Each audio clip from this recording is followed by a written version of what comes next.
Hello there. You're listening to the Department of Youth Services podcast, The Future in Focus. I'm your host, Chao Pasukos, a Public Information Officer at the Department of Youth Services, or DYS for short. Welcome to the start of an informative journey about juvenile justice. This season, we're going to introduce you to the agency and the work our staff do daily to habilitate youth to transform and save lives.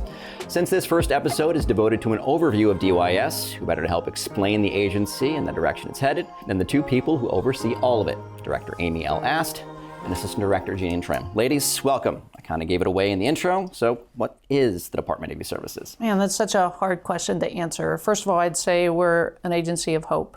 Oftentimes when people think about DYS, in fact, I think for a number of years early in my career, I used to think, DYS was just 3 state prisons.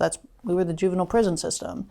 But we're so much more than that. So much of our work is really on the front end to try to keep kids close in their community, to keep them from getting deeper into the system. Just last year alone, a lot of that work led to 80,000 program admissions across the state of Ohio for kids that never stepped foot in a DYS facility. And I think, man, if we didn't have that work being done by our staff, by our partners in the community, we'd be a larger system. So I'm very proud of that work, and I think a lot of people don't know that. We also have community corrections, something that I'm very proud of, that we serve kids that are low-level kids or kids that just need a really short stay with some really targeted treatment. And then, of course, we have our 3 state facilities for those youth that, I would argue are the highest risk, highest needs kids in the state of Ohio. So those are the deep end kids. That's a very small population compared to all the kids that we serve across the state. And how long have you both been in the agency? 11 years for me. Yep. Yeah, it's almost 25 years for me. Looking at your resumes, your careers and rise to corrections, what all have you done? Well, in DYS, I first started my career as a corrections officer in 1996, and I tell people often that was when I had brown hair and not gray hair. Did that for a few years, and then spent most of my time in facilities as a unit manager, and that was probably where most of my growth happened, both professionally and personally. During that time, I took full advantage of the college tuition reimbursement. So I got my bachelor's degree while I was a unit manager. And then from there, I promoted into central office, where I served as a PREA coordinator, the first one for the agency, and the policy coordinator. And then missed facilities tremendously. So I went back and served as a deputy superintendent and superintendent of a former DYS facility. So before I left DYS for a few years, I served for about 11 years as the Bureau Chief of Security. So really happy to be back and really proud to lead this agency as a director. That's right. Well, I started my career 28 years ago. The first 16 were on the adult side for the Department of Rehabilitation and Correction, and started as a correction officer and had quite a few jobs in between unit management for a while. And I left the facilities to go to central office as a North Regional Auditor, Administrator, and did that for a few years. And then I was asked by the warden at the Ohio Reformatory for Women to come back and serve in the capacity of an operations deputy, and which I did for a couple years and absolutely loved it. And then I was asked to serve as the warden before I came to DYS. Spent being the warden at the Ohio Reformatory for Women for about 4.5 years. And then I was asked to come and serve at DYS in the capacity of a deputy director over our behavioral health. Both of you obviously have risen through the ranks in a lot of various different roles, responsibilities. I've noticed that it's a common theme throughout the leadership and the executive staff right there. Why do you think that's so important to have this varied experience in positions of leadership within DYS? I think corrections is a unique field. I think, first of all, people that come to do this work, when you look across our agency, people stay for a long period of time, and that's just because it's hard work, right? It's not just hard work, but it is hard work, and that experience, especially with Miss Trim, she wouldn't brag on herself, but when she was a warden, she was warden of the year, and that's a big deal in the adult system. So oftentimes she'll talk about just the transition between adult and juvenile corrections. The work we do is so different, but at the end of the day, it's about inspiring people to change. It's about giving hope to people who feel hopeless.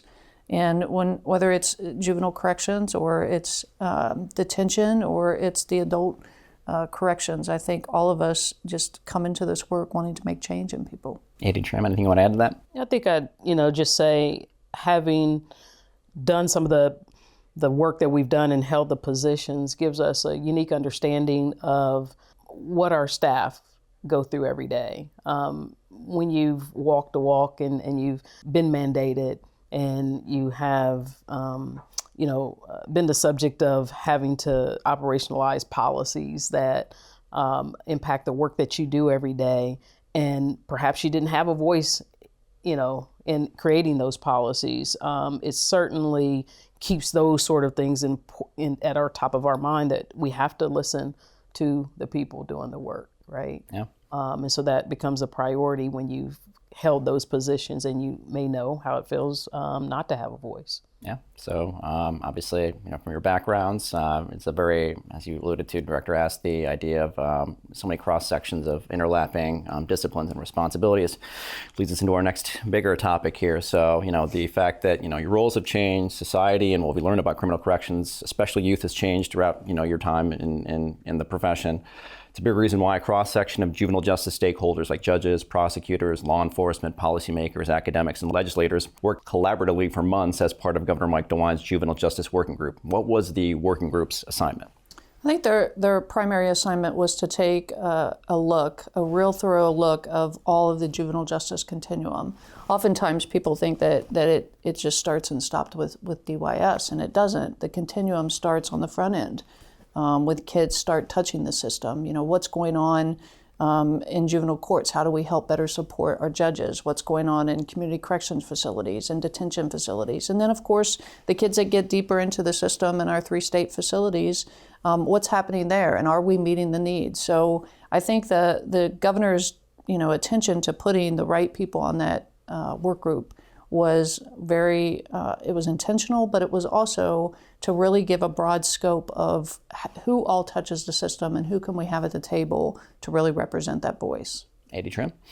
Yeah, I think, the only thing I would add is looking at our continuum, right, is really important, because I think it helps, just the general public understand that we're so much greater than just our 3 facilities, right? It also helps, I think, the public, because we know and understand that juveniles are different, and we have to address their concerns, their needs, much differently than in the adult system, which is why our DYS exists, right?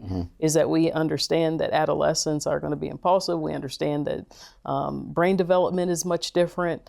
And all those considerations, I thought, with the different disciplines that the governor brought together in the work group, really, really hit on exactly what we needed in order to improve the work that we do. You mentioned the fact, the DYS consists of 3 facilities, at least, the main oversight that we have. Arguably, the biggest recommendation of the 26 recommendations was addressing that specifically, the smaller is better model. So we have 3 facilities now that are housed around 150 youth each, and the recommendation suggests 4 smaller facilities for every current one. Why did they make that recommendation, and how does the agency make that transition from 3 to 12? Yeah, that's a great question. They made that recommendation because that's what's best practice for these youth. When you look across the country, Ohio was one of the last states to move to this model.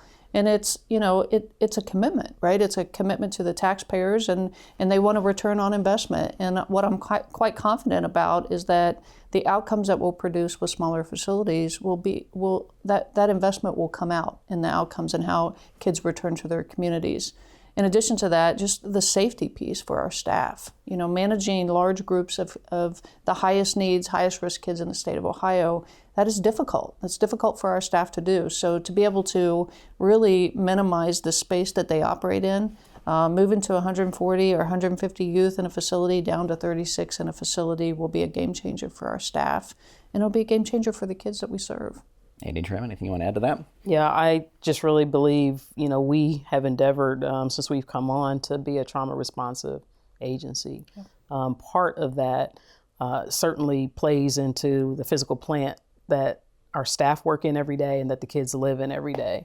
And to have an opportunity to have a smaller footprint with an emphasis on really being trauma informed, from design, color, to the security measures that we put in place, all those things collectively, as the director said at the end, our return on investment, I'm confident, will be what the taxpayers expect, and we'll be putting a better youth out into our communities that came to us. The youth end up there because of adjudication. Judges make their determinations as to how they end up with their respective convictions or sentences. DYS has its own policies and practices, obviously. As I said, the judges are placing students' youth there based upon laws that are set by the legislators. So what are the adjustments the working group is making to recommend regarding state law? The working group really put forth some recommendations that I think start some very important conversations, right, with the interested parties. And of course, the judges are very interested parties in this process. So first and foremost, there was a recommendation to really serve kids that are nonviolent offenders, that are low-level felony offenders, in a separate alternative location than our DYS facilities. And the reason for that is because low and moderate risk youth that get moved into environments where high-risk youth are, those low and moderate risk youth become high risk, right? So, and we see that. We see that in our data when felony 4, felony 5 nonviolent offenders come into our system with a 6-month or less sentence. They end up staying 2 years, or 2.5 years. So it really is to try to have the judges reimagine where kids can be served in their communities, if they can be served in other communities. DYS has 11 community corrections facilities as an alternative to DYS for lower level youth. And we want to just make that process easier. So I think this recommendation will certainly start the conversation. Another one is providing discretion to the judges for gun specifications. Right now, there's some crimes that are committed that give judges discretion with gun specifications, but then there's others that are mandatory gun specifications. And what the judges will often say is that they know the youth and they know the circumstances in which that crime was committed, and they know the family, and they want that discretion. Instead of having mandatory time sent to DYS, they want to be able to determine what's an appropriate out-of-home placement for that youth. Final thoughts on that topic? I think the other recommendation that speaks to our younger kids coming to DYS, the kids that are 10, 11, and 12 year olds that we think would be best suited in an alternative placement. Our average age at DYS is 18 or 17.8. And to have those younger youth mixed in, it certainly presents challenges for our staff, but also for those youth when you have that age range, to be more specific into the programs that we can serve. And so we think they'd be better suited in alternative placements. The other thing I'd add about that is, part of our responsibility is being prudent parents, right? While we have these young people with us. And when you have so few numbers of kids that come in that are young, then you have to put them and house them with the older kids. Yeah. So if our average age is 17.8, roughly 18 years old, as a good parent, you wouldn't have your 10, 11, 12, 13-year-old socializing with your 18, 19, 20-year-old and hanging out and eating and doing all the things that young people do. You wouldn't put those two groups normally together because the maturity is different, the influence is different. So this is a recommendation that, certainly, we'll be at the table starting the conversations with the judges about, but it's one that I'm sure the judges fully understand. All they want is alternatives. Like if it's not DYS, where do they send these youth? Sure. And that's where our work with other state agencies come into play. Yeah, no, the judges in the past have spoken just having that discretion at their hand, as opposed to not being tied down by law in terms of what they can and can't do ultimately. That's exactly right. So one of the recommendations, I know both of you have benefited from the idea of having varied experiences and having those different perspectives along those lines, comes from the idea of consultancy, where an outside entity comes in, reviews operations of DYS and step-down facilities as you transition back to the community. Both of you welcome, obviously, this kind of analysis to identify strengths and weaknesses. It's something the agency has really embraced under your leadership, especially this year with the Council of State Governments. Can you tell me more about that affiliation? Yeah, so a couple things. The consultants coming in to review our operations is welcome, right? I think our staff want that. I think they'd hope that the working group would do that, but that really wasn't their expertise. So to be able to invite juvenile justice professionals from across the country to come in and look at key areas that our staff are operating in every day is valuable to us. The last time that was done with detail was over a decade ago in this agency. And when we have juvenile corrections professionals evaluating our use of force policies, our separation policies, our youth discipline policies, how we train.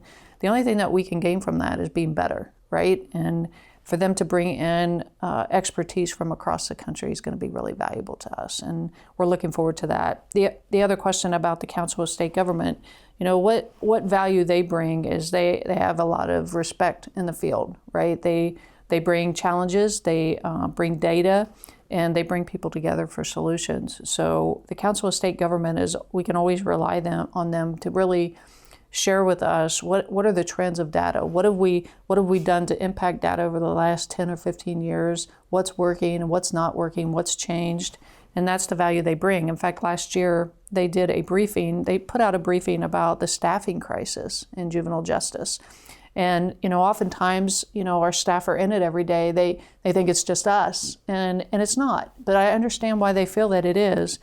And the fact that an organization like the Council of State Government put out this brief, really what it did is it brought a lot of attention to the issue. Like, what are we going to do to fix the staffing issue across juvenile justice in the country?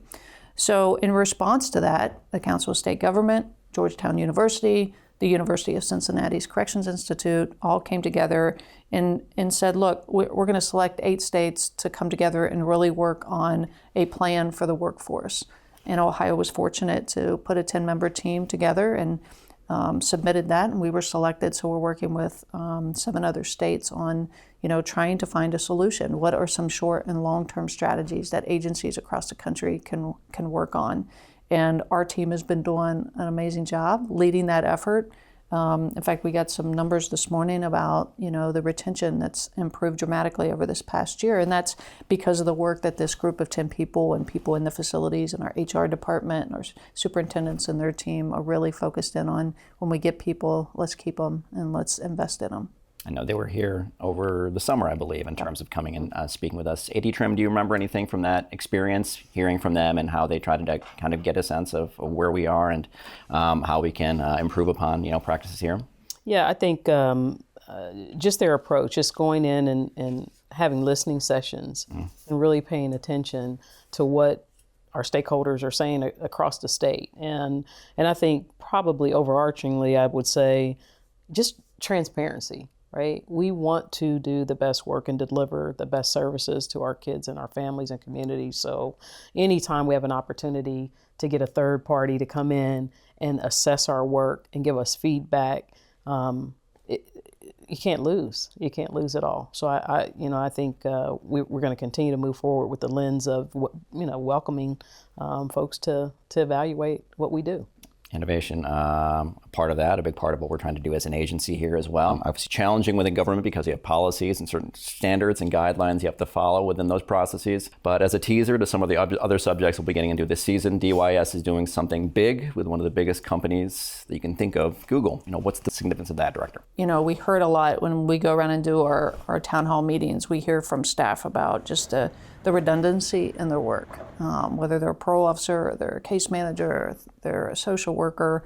There are all these spaces that they have to enter information in, and that's time consuming, right? Especially when you work in a facility where your particular classification is short, like time is of the essence. So it got us thinking about how do we update our case management system? And what we found is that the system that exists that I grew up with in this agency and many of the staff I've been introduced to since they've joined the agency, it's a legacy system and it was built internally, and the people that built it are getting ready to retire, and to update it is going to be very much of a challenge. So we really sought some expertise, and who better than Google to create and develop a space where we can do our work differently, we can do our work more efficiently.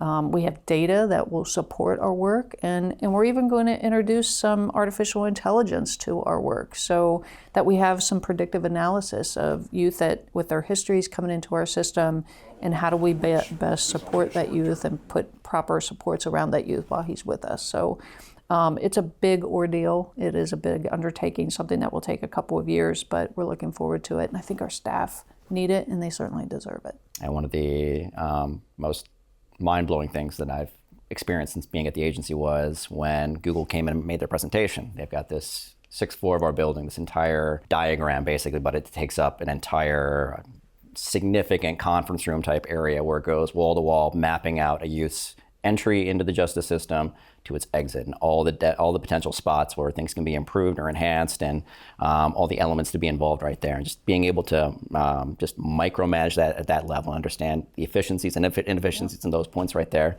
Is there anything within that whole process that really stood out to you in terms of assessing and seeing all these possibilities there, AD Trim? Yeah, that's what really got me to lean in and be really excited, because the people that do the work every day were the people who communicated all of those swim lanes and workflows. And I can't tell you, as the director said, when you map it all out step by step from entry to release, how many redundancies that we have in our processes and how much time that our staff are expending doing things administratively that are taken away from the face-to-face time that they could be providing to youth and families. And so I'm just excited about it. To really see it on paper is mind-blowing, how many touch points and things that we do. But I can't wait till we get to that point where operationalizing and connecting our systems with our processes is going to be fantastic. Any final thoughts, Director Astor, AD Trim? No, other than I'm so excited for this podcast to launch. For you, in the future, it's not going to be the director and assistant director sitting here. It's going to be the people that do this work, and I think they're going to have a very valuable lens into the work that they do, and it'll be educating for the people in other facilities and other parts of this agency. But it's certainly going to be very valuable to me, and I look forward to you shining a light on their work. I'll do my best, absolutely. AD Trim. Yeah, thank you. Dr. Ast, thank you so much for your time. Coming up on our next episode, we'll begin our deep dive into the many disciplines of DYS and the work of its different departments to enhance transformational youth efforts. Our first focus will have a timely January tie-in with Human Trafficking Prevention Month. We'll speak with our Juvenile Justice Trafficking Liaison, Chelsea Gaffey. The discussion will include how youth who've been trafficked end up in the justice system. And we'll talk about the work Chelsea does to educate others about the intersection within DYS and other juvenile justice stakeholders at the state and national levels. Be sure to subscribe to the Future in Focus podcast and let others know about it too. You can find us on Apple Podcasts, Spotify, or watch our video recording on the Ohio DYS YouTube channel. Thanks for watching and listening. We look forward to having you along for our journey through juvenile justice here at DYS.